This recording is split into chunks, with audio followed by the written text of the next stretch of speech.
Good day, this is Tanya from South Africa. This is my third episode. Welcome back to my subscribers. And for the newcomers, make sure you subscribe and also hit the bell button so you can get notifications. So today, we're first going to have a quick look at the trade and the wagon routes and the railways at the time before we start looking at the different versions out there. So the first map I'm going to show you is this map, The Mystery of the Kruger Millions. It was drawn up by H.E. Winder. So I'm going to give you a bit of background where this map came from. So what happened when Lord Milner arrived in Pretoria, he discovered some gold and coins was missing. And then there was lots of rumors doing the round. So there was a writer called Gustav Praller who wrote a story about the missing Kruger Millions and all the stories.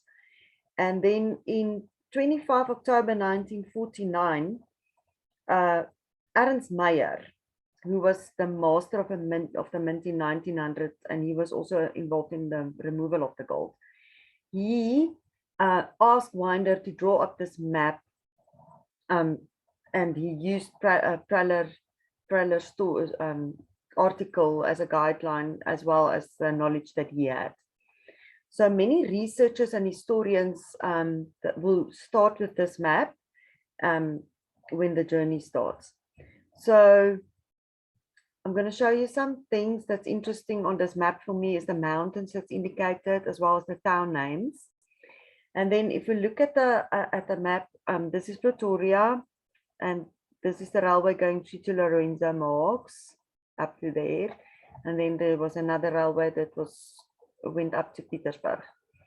So in my research, I discovered that this line from Belfast to Lydenburg and the one from Nelspruit to Pilgrimsrift never existed in the time.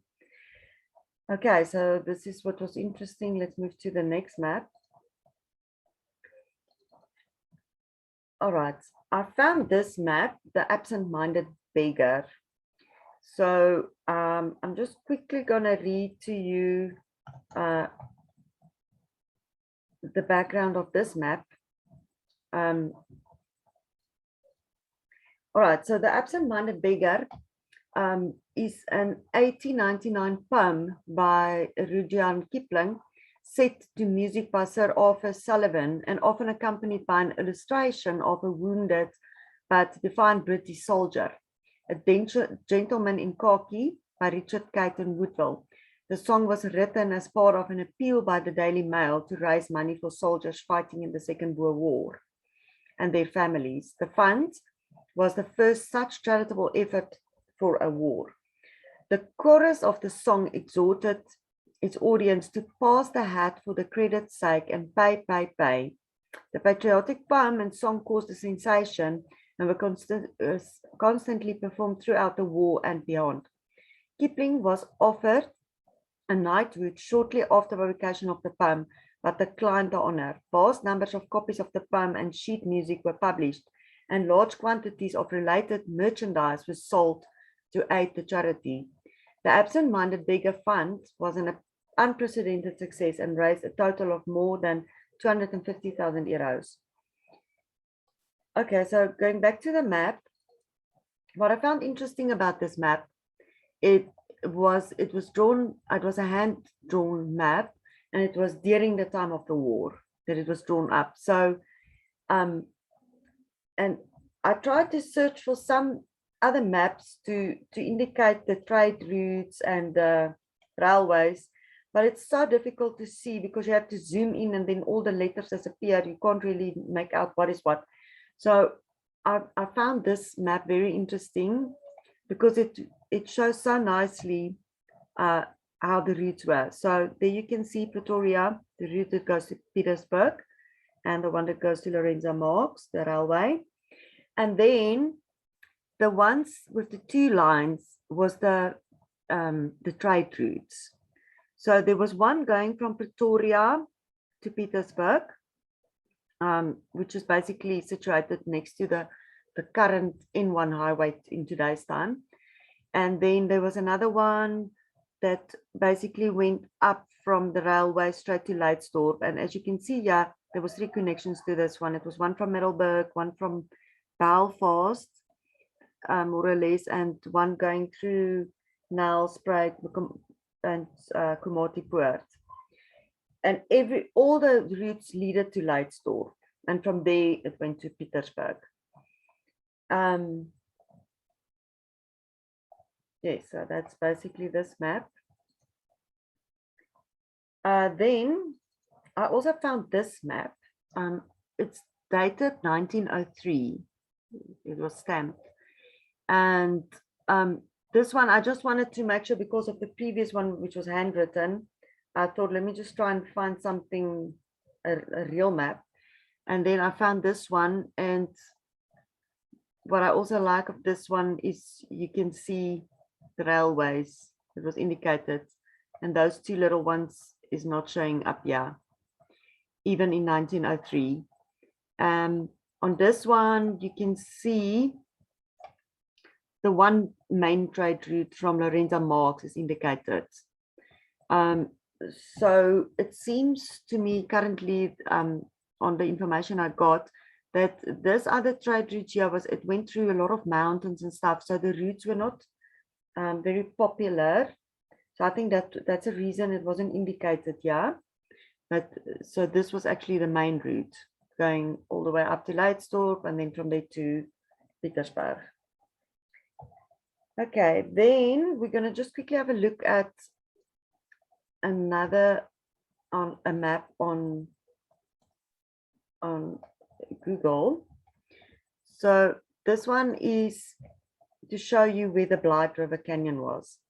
So the reason I'm showing this is because in so many stories, the Blyde-river area pops up.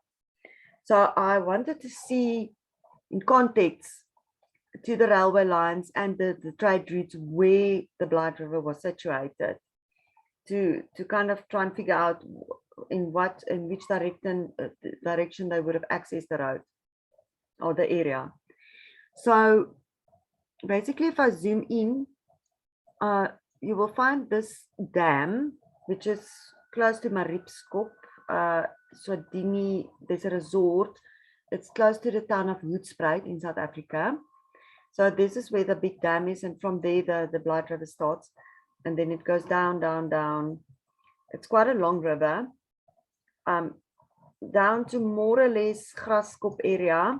You will see somewhere here in between, it splits up into 3 different rivers. Okay, and then if we zoom out a bit, we can have some perspective.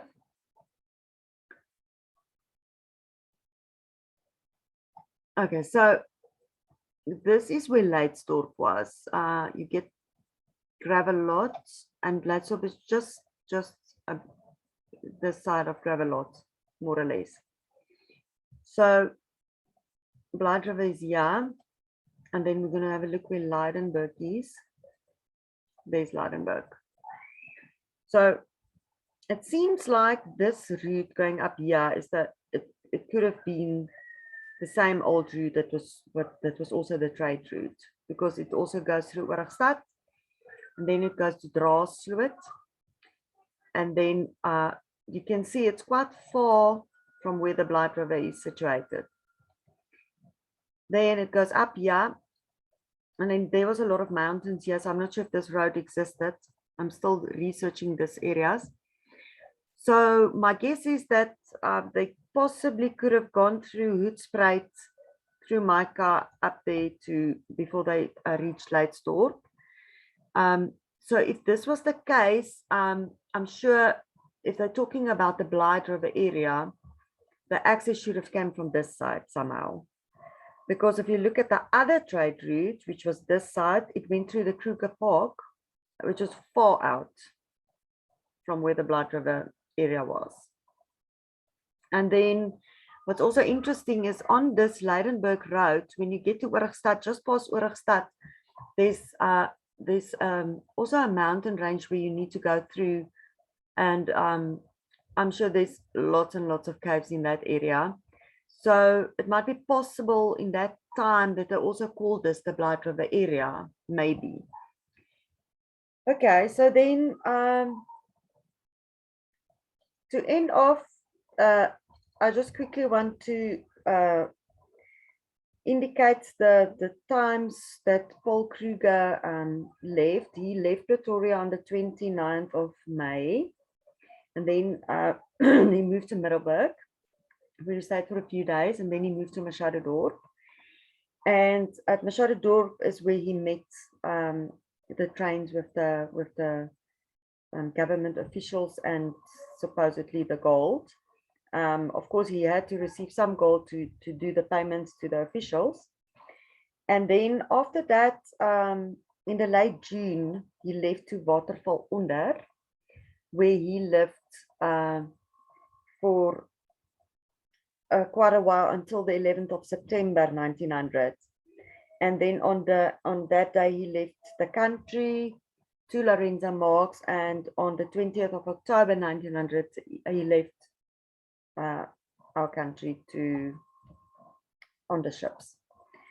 So, and the other thing that I want to also show you is, which was interesting to me, dates that might be important later on, is Lydenburg was occupied by the Britain soldiers in September, in September 1900, which didn't give them that much time to hit the treasures if they went by wagons on this roads. And then Petersburg was occupied. Petersburg was occupied in 1901 only. However, shortly after the trains left Pretoria, there was already a command, a group of soldiers that went to Petersburg to patrol the area. So we'll pick up the story in some of the versions, and then we'll have a discussion about it. And that's it for today. We'll see you in the next video, and thank you for watching.